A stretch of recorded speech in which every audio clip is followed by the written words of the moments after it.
संसदीय क्षेत्र से आता हूं, बांसवाड़ा, जहां से विवादित बयान हमारे प्रधानमंत्री जी के रहे थे कि मंगलसूत्र छीन लिया जाएगा। लेकिन मैं कहना चाहूंगा, जिस तरह से जीएसटी लागू किया जा रहा है गरीब लोगों पे, आम जो भौतिक सुविधा उस पे, वो मंगलसूत्र कोई सीने नहीं छीने, लेकिन वर्तमान में जो जीएसटी और महंगाई है वो अवश्य हमारे देश की गरीब महिलाओं का मंगलसूत्र छीनने का काम करेगी।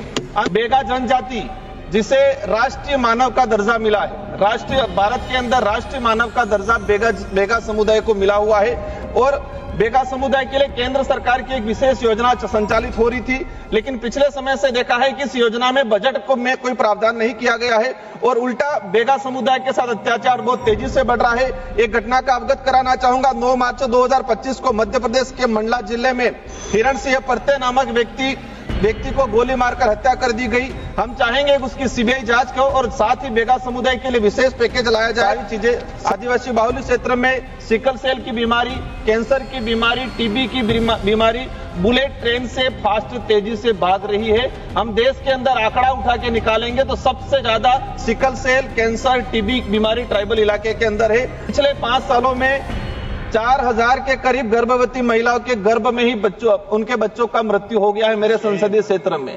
5 सालों के अंदर 4000 के करीब। तो हमारे स्वास्थ्य सुविधाओं पे हमारा बजट क्यों नहीं, और जा भी रहा है तो वो भ्रष्टाचार की भेंट चढ़ रहा है। हम चाहेंगे कि शिक्षा हो, स्वास्थ्य हो, ये चीजें जीएसटी से और टैक्स से फ्री रहे। धन्यवाद सभापति महोदय, आपने मुझे बोलने का अवसर प्रदान किया।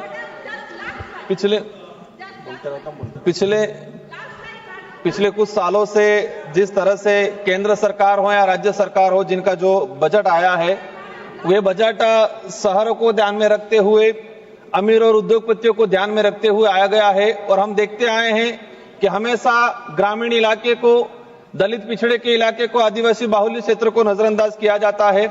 जिस तरह से देश में जीएसटी आम गरीब से लगा के अमीर तक जो जीएसटी लगा रखी है, हर वस्तु पे, खाने से लगा के कपड़े पहनने तक, या शिक्षा की हो, स्वास्थ्य की हो, जो जीएसटी लगा रखी है। हम चाहते हैं कि देश का जो गरीब पिछड़ा आदिवासी समुदाय जीएसटी दे रहा है, तो इस पैसे से हम उस परिवार के बच्चों को शिक्षा, अच्छी शिक्षा क्वालिटी मिले, ये क्यों नहीं कर रहे हैं? उस गरीब को अच्छा स्वास्थ्य सुविधा मिले, ये क्यों व्यवस्था क्यों नहीं कर रहे हैं? आज ग्रामीण इलाके में देखते हैं कि 2 से 3 कक्षा के बच्चे एक रूम में बैठ रहे हैं, लगभग 100 से 200 बच्चे एक टीचर के भरोसे हैं। तो ये जो पैसा हमारा ग्रामीण क्षेत्र को ध्यान में रखते हुए विशेषकर बजट में प्रावधान होना चाहिए।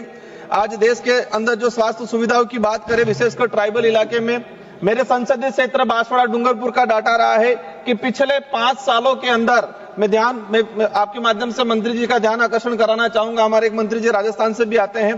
पिछले 5 सालों में 4000 के करीब गर्भवती महिलाओं के गर्भ में ही उनके बच्चों का मृत्यु हो गया है मेरे संसदीय क्षेत्र में। 5 सालों के अंदर 4000 के करीब। तो हमारे स्वास्थ्य सुविधाओं पे हमारा बजट क्यों नहीं, और जा भी रहा है तो वो भ्रष्टाचार की भेंट चढ़ रहा है। हम चाहेंगे कि शिक्षा हो, स्वास्थ्य हो, ये चीजें जीएसटी से और टैक्स से फ्री रहे। सारी चीजें आदिवासी बाहुल्य क्षेत्र में सिकल सेल की बीमारी, कैंसर की बीमारी, टीबी की बीमारी बुलेट ट्रेन से फास्ट तेजी से भाग रही है। हम देश के अंदर आंकड़ा उठा के निकालेंगे तो सबसे ज्यादा सिकल सेल, कैंसर, टीबी बीमारी ट्राइबल इलाके के अंदर है। तो इस पे ध्यान दिया जाए। केंद्र सरकार द्वारा संविधान के अनुच्छेद 244(1) 5वीं अनुसूची के प्रावधानों के तहत ट्राइबल के विकास के लिए अलग अलग बजट का एलोकेशन किया जाता है। लेकिन पिछले हम 2-3 सालों से देखते आ रहे हैं, या तो एलोकेशन हुआ है वो भी मूल रूप से धरातल पे नहीं पहुंच पाता है। और पिछले सरकार में, या उस समय कांग्रेस की सरकार थी राजस्थान के अंदर, तो क्या विवाद रहा कि हमारे 2022-23 का बजट में अनुच्छेद 275 का जो बजट नहीं पहुंच पाया। और साथ ही हम चाहेंगे, पिछले 2 सालों से एसटी की छात्रवृत्ति ट्राइबल इलाके में नहीं मिली है। आज एक विशेष मुद्दा, जो बेगा जनजाति, जिसे राष्ट्रीय मानव का दर्जा मिला है, राष्ट्रीय भारत के अंदर राष्ट्रीय मानव का दर्जा बेगा समुदाय को मिला हुआ है, और बेगा समुदाय के लिए केंद्र सरकार की एक विशेष योजना संचालित हो रही थी। लेकिन पिछले समय से देखा है कि इस योजना में बजट को में कोई प्रावधान नहीं किया गया है, और उल्टा बेगा समुदाय के साथ अत्याचार बहुत तेजी से बढ़ रहा है। एक घटना का अवगत कराना चाहूंगा। 9 मार्च 2025 को मध्य प्रदेश के मंडला जिले में हिरण सिंह परते नामक व्यक्ति को गोली मारकर हत्या कर दी गई। हम चाहेंगे कि उसकी सीबीआई जांच हो, और साथ ही बेगा समुदाय के लिए विशेष पैकेज लाया जाए। सभापति महोदय, अंतिम में कहना चाहूंगा कि मैं उस संसदीय क्षेत्र से आता हूं बांसवाड़ा, जहां से विवादित बयान हमारे प्रधानमंत्री जी के रहे थे कि मंगलसूत्र छीन लिया जाएगा। लेकिन मैं कहना चाहूंगा, जिस तरह से जीएसटी लागू किया जा रहा है गरीब लोगों पे, आम जो भौतिक सुविधा उस पे, वो मंगलसूत्र कोई सीने नहीं छीने, लेकिन वर्तमान में जो जीएसटी और महंगाई है वो अवश्य हमारे देश की गरीब महिलाओं का मंगलसूत्र छीनने का काम करेगी। अंत में यही चाहूंगा कि हम देश के आम जनता के लिए भोजन सामग्री, शिक्षा और स्वास्थ्य सुविधा पे बिल्कुल जीएसटी नहीं लगाए, और जो हमारे केंद्र सरकार की योजना जो ग्रामीण इलाके, गरीब इलाके में पहुंचाने का काम करती है, आंगनवाड़ी कार्यकर्ता, सहायिका और चतुर्थ श्रेणी के कर्मचारी, जो वर्तमान महंगाई के हिसाब से उनका जो बजट है वो बढ़ाना चाहिए। और साथ ही रोजगार गारंटी योजना के तहत 20 से 275 रुपया मिलता है, तो वर्तमान महंगाई के हिसाब से उस बजट को लगभग 400 से 500 रुपए करने की जरूरत है। और देश में माइक्रो फाइनेंस कंपनियां ट्राइबल इलाके के अंदर 25 से 30% ब्याज पे पैसा दे रही है।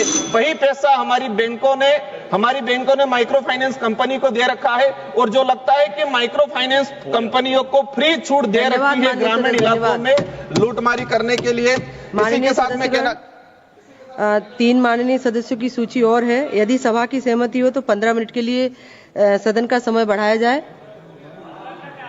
15 मिनट 15 मिनट बस।